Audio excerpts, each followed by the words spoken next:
2021 version of the Abenaqui annual meeting. As usual, the meeting will consider the issues before the membership. That'll be very brief. And then we'll close the meeting and there'll be a brief presentation by the board. So the first order of business is to accept the minutes of can I have a motion to accept the minutes from the 2020 meeting? Do you have a quorum? That's next, Elizabeth, don't get ahead. So move first. Second. Second. All right. We do by proxy and present attendees have a quorum. So with that, we can consider the first order of business, which is to elect a slate of governors. And those are Barbara Henry, Stephen Craig, Todd Fawaz, and John Schwope. Can I have a motion? I move. Second. Any discussion? None? And so moved. They are elected. Congratulations. The second motion is simply to, I guess, I don't know. is simply to create or obviate an internal inconsistency in section 2 of the bylaws, who are the voting members. Previously, for some reason, it said both the board and the voting members could control the number of golf members. It now provides simply that the membership, well, it does two things. It defines membership, golf membership, as certificate holders only, and only by a vote of the membership can the number of golfing members be changed. So I trust you've all read it, so I can dispense with that. Can I have a motion to accept the second motion? Motion second, any discussion? Questions? Yes. I just have a question. In the past, the board could do it unilaterally without the membership? No, I think it's always been the membership, but for some reason this inconsistency was in the bylaws, and it just slipped by and we caught it this year. So, anything else? In the past, the board has always run the club. Now, I see this motion, changing this motion, that it's taking power away from the board. Is that what the intent of this is? No, the board has never, at least in my 20 plus years, it was always a bylaw provision. And the bylaws can only be changed by the membership. So it's not changing anything. It's taking out an internal inconsistency. For some reason, in the beginning, it says the golf members can change the limit. And then at the bottom, it says the Board of Governors may reduce this maximum number of golf members as they deem necessary, et cetera, which was just surplusage. It made no sense. So all we're doing is cleaning it up. It doesn't change anything that hasn't existed for a long time. Anything else? Okay, all in favor? Aye. Okay, that too is closed. So with that, we'll close the official meeting, and I'll turn it over to Steve to run the board presentation.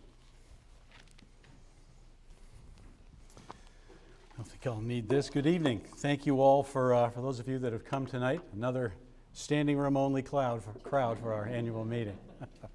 And also to those that will be watching later, thank you for your attendance.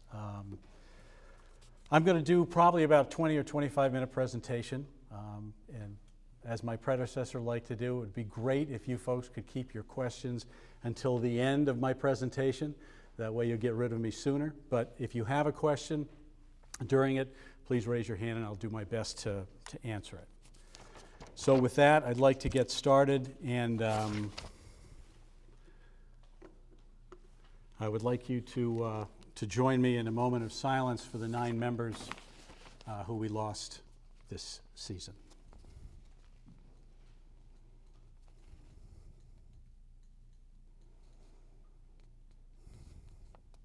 Thank you. The McDonough Scholarship recipients. The McDonough Scholarship Fund, I think I used to know it as the McDonough Caddy Scholarship Fund. It was started in 1955, and they give educational funds to employees of New Hampshire golf courses. It's a great organization. As you can see, we have 15 of our employees spread throughout all departments in the club that have received educational funds, and Abenaqui, from what I understand, this year was the largest donor to the fund. Part of everybody's membership goes to that on an annual basis, so you should be pretty pleased with that. And I think that, you know, these kids obviously are benefiting from it, and that's probably a small reason why we have such low turnover in most of our employees here at Abenaqui. We like to take care of our own, and on a final note, we do have 2 scholarships of some familiar folks at Abenaqui. One most of you don't know, but John and I do. My dad, George T. Bottomley, has a McDonough Scholarship Fund, and we all know our former head professional, Jim Sheeran, and there's one in his name also. So there's a great connection with McDonough, and we're very happy for these kids. Now on to the business. Membership growth and retention. Total memberships in 2021 is up from 2020 and 2019. It's at 689. Don't panic. That's not all golfers. Those memberships are obviously golf memberships, intermediate and senior, as well as the associate golf memberships, but it also includes 2 junior memberships, 2 social memberships, one of which is no longer offered, non-resident, and Century Club. But that's how many memberships we have here. We've got a lot of people. The golf cap is at 378. You'll recall last year we voted to bring it down to 350. Because of COVID, because of last year, you know, in the ideal world, we're going to get halfway there at the end of this year. We're not there. That doesn't mean that it's not going to happen. We're still letting in one new member for every 2 that leave, and we lost about 15 golf memberships this year. So it is a 2-year program. You'll recall last year we talked about the 8.3% increase, and that is over each year for 2 years, and we're going to stick with that. We have 91 new members this year. Most of that is associate golf and social. I don't have the most recent number, but last time at the board meeting, I understand we have 88 individuals on our wait list, and that's 88 associate golfers. Average resignations over the last 7 years has been 36. The last 2 years we've lost 25. I think that that's obviously due to COVID, and if you'll recall at the beginning of this year, we were all wearing masks, so I think that's probably part of the reason we've had the low resignations thus far this year, but we still have 2 months left, and we may get a couple of more. But I think that after this year, the resignations will probably start to go back to what our average has been. Key performance comparison and indicators. Total revenue, 2018, 5.3, 2019, 5.1, 2020, 4.7. It's a tough year. And that gives you an indication as to how important weddings, golf outings, and other functions are to this club. 4.7 million this year, 5.6 million.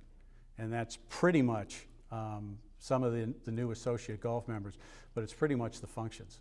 They're an important part, and last year the few that we had were very small, and we didn't make a lot of money on them.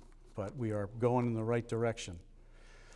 Administration, let's see, dues, capital assessments, initiation fees, we're up to 3.8, steadily increasing. That's what we want to see. That's good for our capital expenses. Profit and loss has gone from 90 in 2019. We lost 39,000 last year. That's self-explanatory. That was COVID.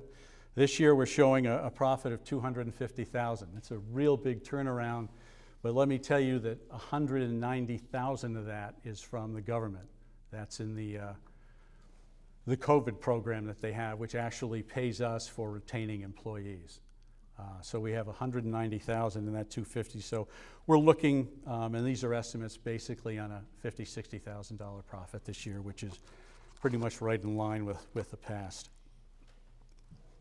Capital investment, 558,000 this year. We've done some work in the golf course. Because we bought the Abenaqui property, part of our responsibility is the dam, or as the board calls it, the dam, which was beginning to fail. And that could mean bad news for the folks down on Red Mill Lane. So we did our duty, and we're in the process of repairing the dam. It's come in just a little bit more expensive than our estimate, but it should be done in 3 weeks. And I don't know if you've been over there to look at it, but if you look at the concrete and the rebar that's showing now, never mind what's coming, that thing's going to be around a lot longer than anybody in this room, I'm guessing. So we won't have to worry about that again. Projected 2021 year-end outlook. Revenue, as shown, is 5.6 over budget. We're 400,000 over budget. Expenses, pretty close to 200,000 more than we budgeted. You folks have been to the grocery store. You've seen the supply chain problems. You filled your car up with gas, and I think you're familiar with the labor situation that we've had. Nothing we could do about it. That's what happens. The capital budget, again, was budgeted for 558, and that's what we've spent. Surplus deficit, as I just mentioned, it's 250 surplus. 190 of that is from the government. We have not made any reserve capital additions.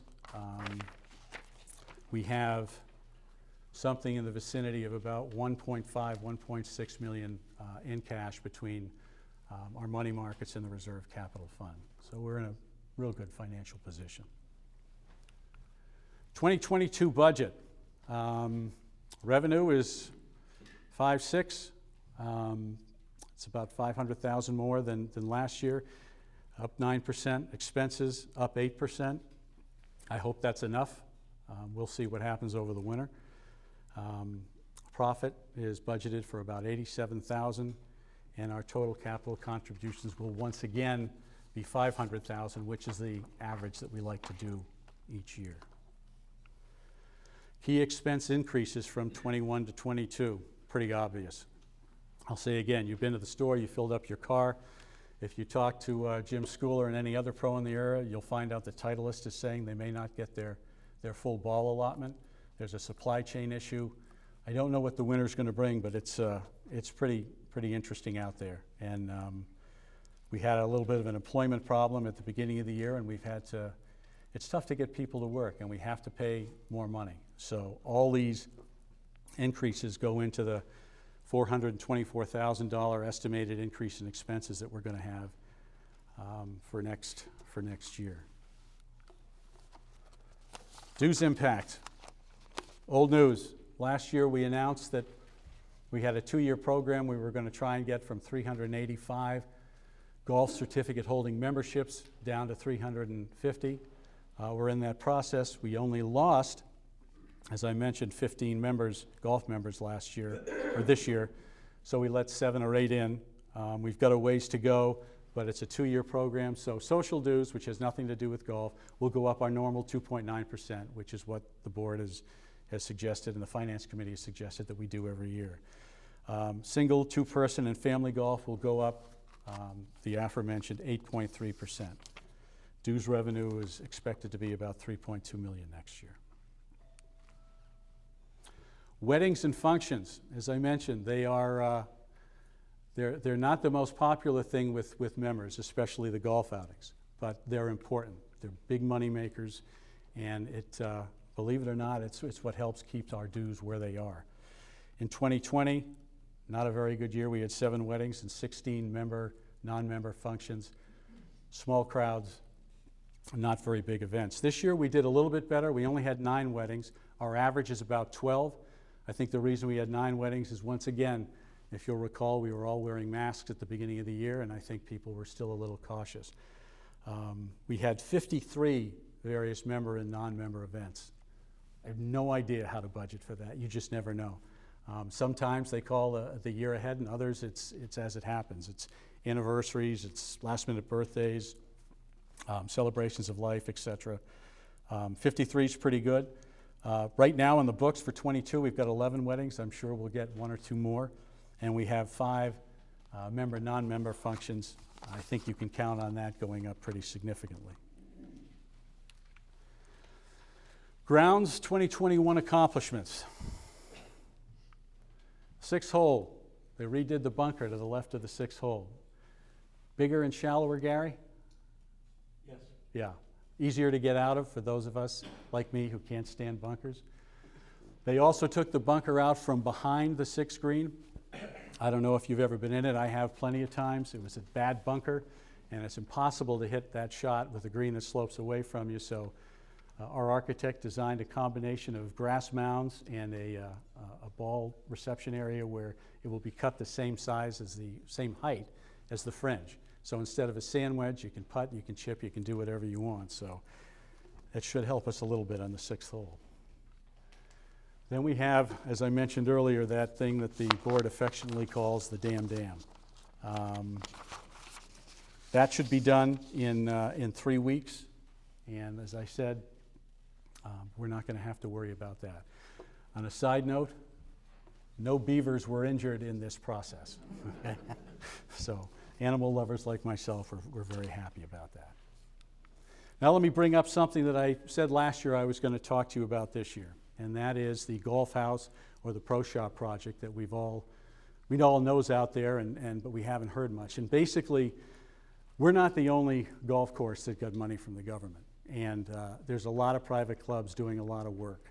And our consultant, Chambers, has been extremely busy. As you know, we decided to shelve this project last year because of COVID and the uncertainty about the future.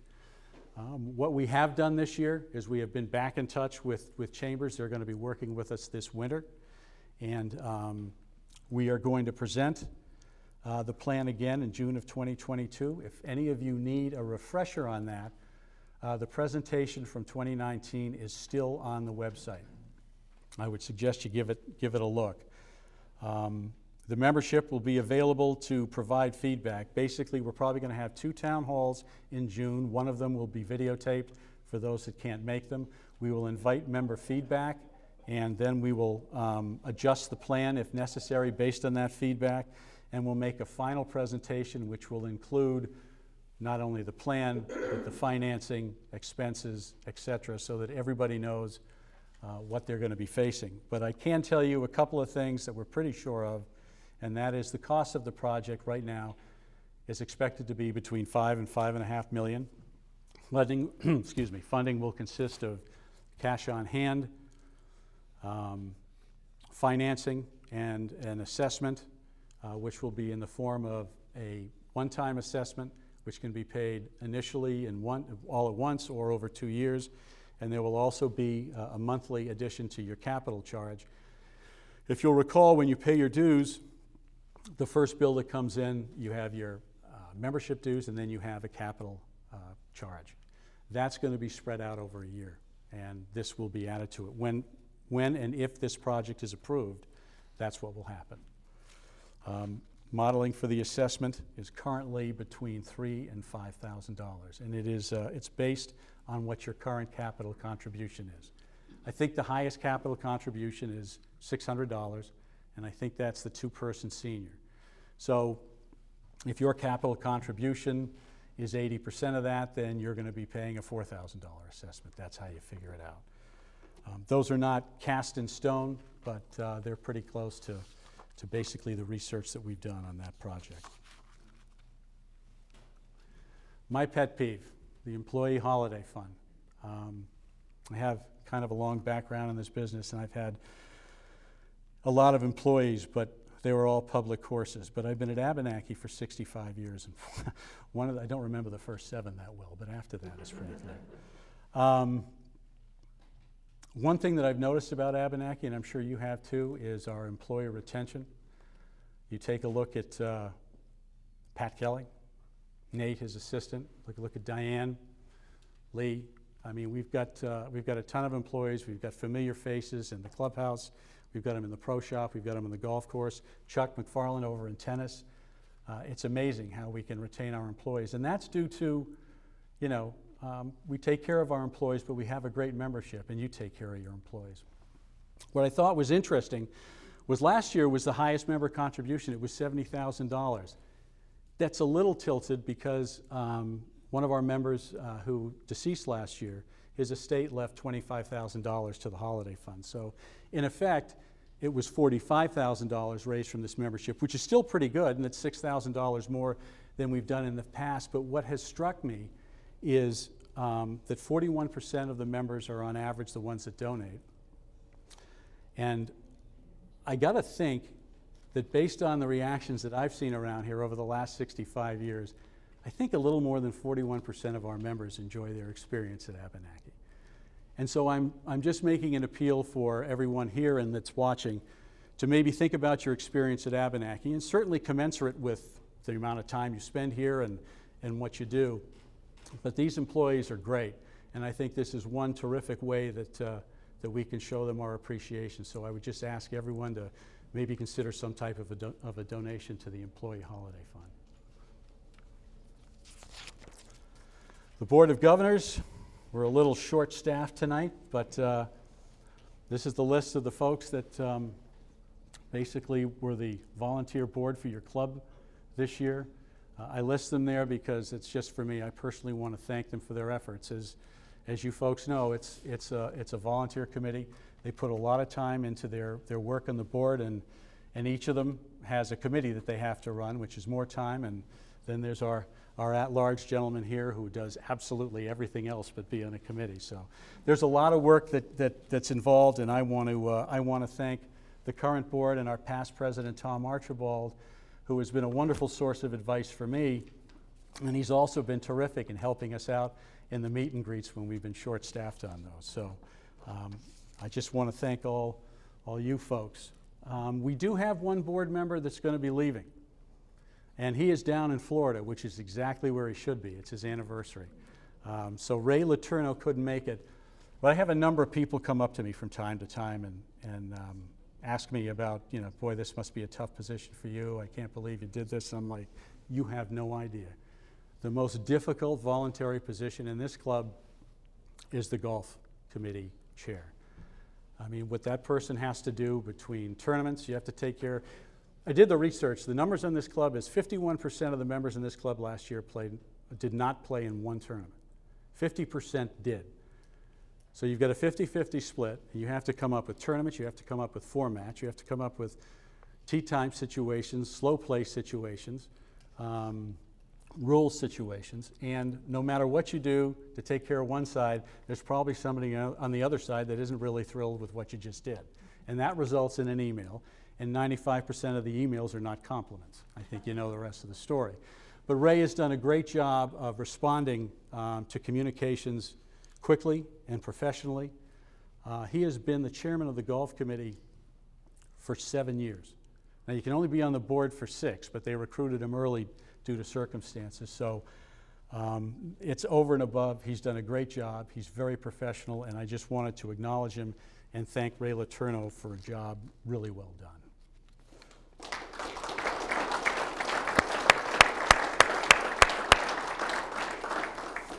Finally, we also had a resignation. Peter Storer resigned from the board, so that left 2 openings, and we are excited to have Barbara Henry and Steve Craig join the board next year for the coming season.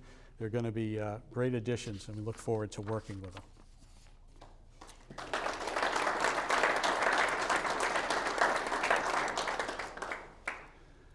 That is the end of my presentation.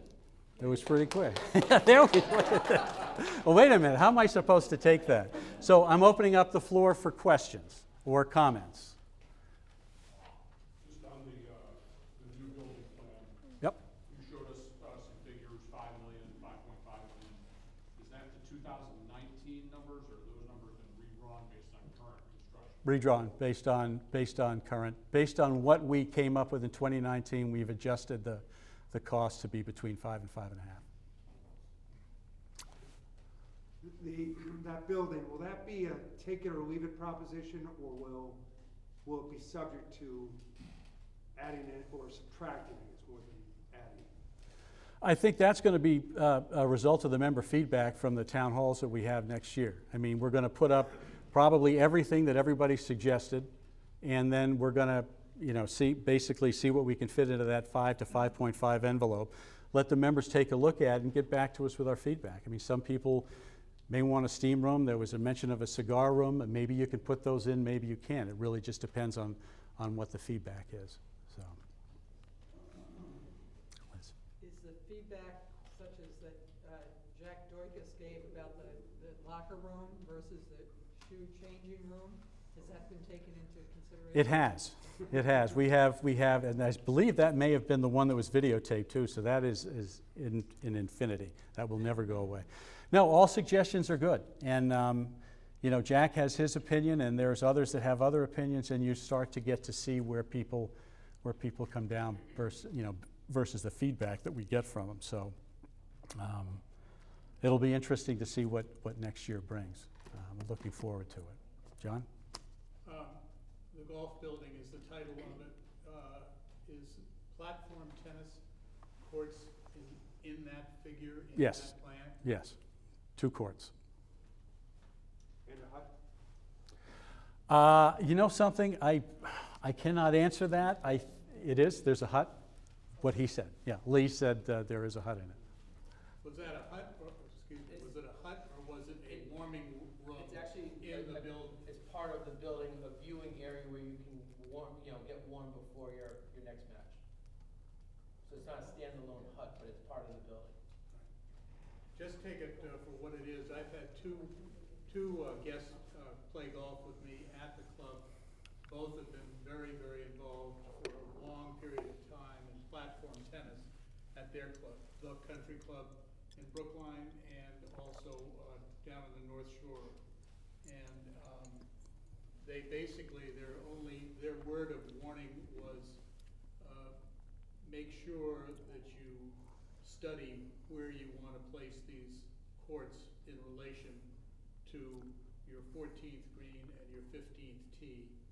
Again, I can't recall where they are, but they both said you may have some unhappy people if you're going to have those courts too close when people are still playing golf.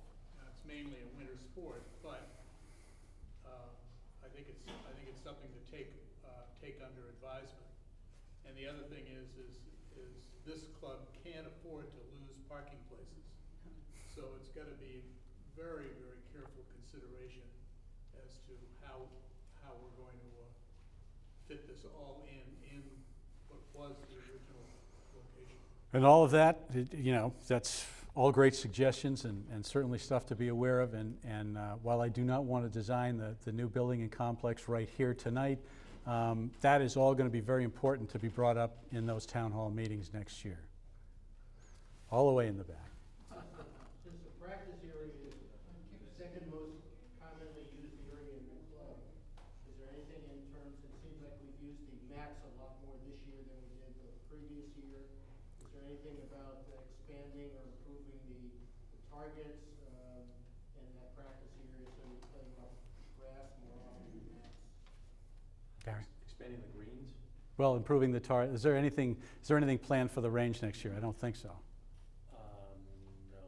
The reason, obviously, we used the mats was because you found this year when we didn't, there was actually grass to hit off of.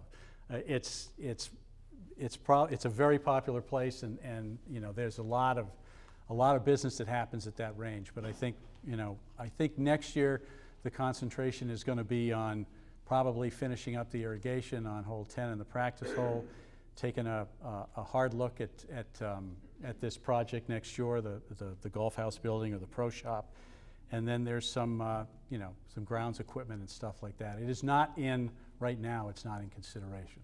I mean, when you do town meetings, we did this a few years ago, that came up as a big project, as a big discussion because the people wanting it approved. It kind of went the way of, well, it's a lot of money, we don't have the space, and now we're concentrating on other things that are not as highly used as practice areas. And I think that we still need to maybe take a look at that. I do believe that Mark Mungeon did come and walked around with a few members of the grounds crew, Pat, and the area you're talking about is where the current 18th green is for a possible future short game area. But I don't know that, I think we have done everything we can as far as expanding the driving range, as far as the tee area, and it didn't prove to be any better. We have what we have, and that's pretty much the way it's going to be from my understanding. Let's go all the way in the back again. Steve, given that we let in 91 new members this year, is there any thought around increasing the initiation dues again? It's a good question. 45 grand, 40 grand, whatever, I can't remember what it amounts to, but. That's a good question. And the reason, What's the question? The question is raising the initiation, sorry. That's something that the board is talking about consistently. I think a big thing that we have to find out from the membership is whether they want to do the project next door or not. I can tell you that the current setup with the 91 members that we have, the 88 people on the wait list, with them paying a percentage, when they first join, because they become associate golf members, and then the balance when the golf membership opens up, has worked really, really well financially for the club. With regards to raising the initiation fee, the board is currently looking at some type of a scaled increase, and that's what we are talking about it. But I think a real big indicator is going to be whether the membership wants to have that building and the increased amenities in it or not, and then we'll be able to get a better idea of where our initiation fee is going to be. Marty. Bonuses for the employees, how does that work? The bonuses for the employees, there is the board votes every year on a bonus for certain employees who have been above and beyond.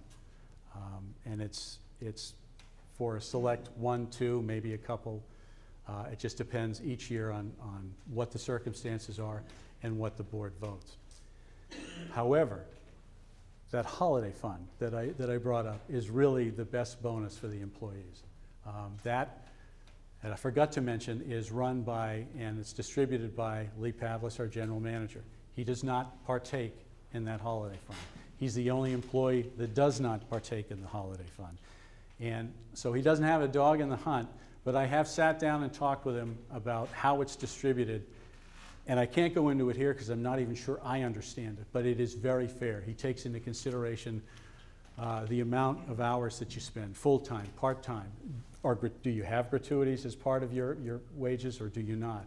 And there's a whole scale that he uses, and everybody, whether they're working here part-time or full-time, gets a piece of that fund. So that would be the best way to consider bonuses for the employees. The days of going to the pro shop and slipping this one 20 and this one, we don't do that anymore. I remember when I used to be in the bag room, I had guys coming in giving me checks and cash, and it was great. It doesn't happen. And there's over 100 people involved in the experience at this club behind the scenes. And we only see a fraction of it. We see them from a distance on the golf course, the grounds crew. We know the pro shop staff. We know the wait folks, and we know the people behind the bar. But we don't see the function staff or the person in the kitchen that's assisting with the cooking or doing the dishes. I can go on and on. I just think it's a great way to support the members. Larry? Would you ever make that an assessment rather than relying on folks to volunteer? That's a good question. I have been at clubs where they just say, based on your membership, this is what you owe, thank you very much. I don't think Abenaqui ready for that. I'd rather not do that. I can tell you that 70 grand's a pretty good number. I would love to see, I would love to see us get into that $50,000 to $70,000 range, and I think this membership can do it. I think we just haven't promoted it enough. I'm an employee guy. I mean, I had employees, and you just, you don't realize until you're there just how much stuff goes on behind the scenes. I mean, you've got Lee, who's a great general manager. You have department heads. You've got Pat. You've got Jim. You've got Chuck. You've got Diane. You've got Jill. And they're great heads of departments, and they have a bunch of people under them. And then there's a bunch of people that keep this building clean. We never see them. There's over 100 people involved. I can't say enough for them, so I better shut up. So I've said my point. Just one Jim? suggestion on that, it comes as a separate flyer within your bill. Yep. I pay my bill online. Yep. My bank account. Yep. Instead, you have to write a separate check. Yep. If there's a way to automate that, where you can send an email to someone in accounting and say, hey, I'd like to do this, and you can throw my next bill. I think that might, just something to ease the process, to make it easier, kind of a one-click solution to giving $50 or giving $100. I think you'd end up with a higher percentage. I think that's a good suggestion. We'll certainly look into it.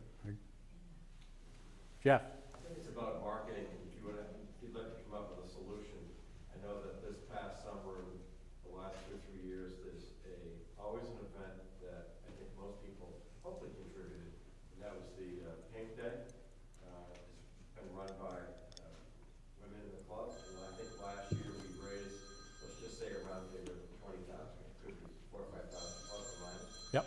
20,000. And I think it's really important to market like these women did, to buy a hole, X amount of dollars, sponsor a hole. And I think with this, we just got this information for the first time, and the $70,000 that was generated for the employee bonus, you know, you have to look at the amount of dollars that came from the fund of a past member that passed away, and the club matched that. So the $70,000 is really not $70,000, it's a little bit less than that. It's 45. Right. So I think it's really important to Oh, market. time? I'm sorry, but the board, because of COVID, also put in an extra bonus. That's right. So it's probably about 35. 35? including members. So we were right about average what we've done in the past. So I think what you have to do, you have to come up with a solution, and you have to market it. Well, this is step one. Here I am. I got 40 people that I'm marketing to. But you're right. We've got to do a better job of getting that out. And like the suggestion, we need to make it easier. Something that comes in with a bill that just makes it easier to donate. I agree with you. Mary. Steve, I think also, you have that marketing issue, I think you did it at a different, maybe different time, when maybe the beginning of the summer, or something, when more people are here, you start doing it this time of year, people are thinking holidays, people are going away, they don't think about it as much. If you did it at a different time frame, you might get a better response too. Certainly something to look at. Yeah, thank you. Jay. Maybe a button on the website that says, if you've enjoyed your experience today, donate to the employee bonus pool. That's a pretty cool idea. That's a pretty cool idea. Say, oh, I had a great experience today, let's put a little more money in the employee bonus pool. Jeff just hired you. Just on the subject of employee retention, because last time the building fund was talked about, since that time with COVID, retention's become more centered about what a challenge that is. Mhm. So I wonder, could we revisit that with the lens? Obviously, it's the member benefits of doing the renovation of the addition. But I wonder about employee retention. Are there elements in that that would really foster improvement retention? An obvious example would be the simulators, I would think, that would allow the golf instructors to teach year-round. And are there other elements in that proposal that would help us, thinking long-term of the club, what's going to keep that balance of employee benefit with member benefits? No question. I mean, obviously, if that project is approved, you now have, Abenaqui is about that far from being a year-round club, and that would put us in that category. You're right, you've got the simulators, so the golf guys can stay around in the winter and teach lessons. Your tennis professional is now a year-round individual because there's platform in the winter to do that. You now have wait staff, and that will be around year-round, and then you probably will have some more functions because for being open. So that's a good point. I think that will help with employee retention. And I don't mean to say, I mean, I'm up here making a big case for the holiday fund, and that's my personal feeling. And I think we've got great employees here, but you know, it's not just that. You have to have decent people to work for, and this membership is a pretty good group to work for. So part of the reason that people keep coming back is you folks, and I don't want to leave that out. So, any other questions? Jeff? In the prospectus for the new building, is there talks, I really can't remember, because I haven't looked at it for a while. Is there something in there as far as a really nice fitness center? Well, there is no prospectus yet. There has been a discussion of a fitness center. I think that was what was mentioned in 2019. I think we need a little more detail on that as to checking in with other clubs and find out what type of a fitness center has worked for them, how many members they have, how it's supported. Do they hire someone themselves? Do they subcontract? There's all sorts of work that's going to be done this winter in that regard. But yeah, there is some type of a fitness facility which may be dual purpose. I'm not sure that has been considered for that building. Anybody else? Well, in that case, once again, I want to just first of all thank all the employees at Abenaqui for giving us a great season. I want to thank my board for supporting me and doing the best they can for you. I want to thank all their committees and the folks on their committees, but most of all, I want to thank all of you for a great summer season. We've got a couple of weeks left, but I wish you a healthy and safe winter, and I look forward to coming back next year. It's going to be an exciting one. Thank you very much.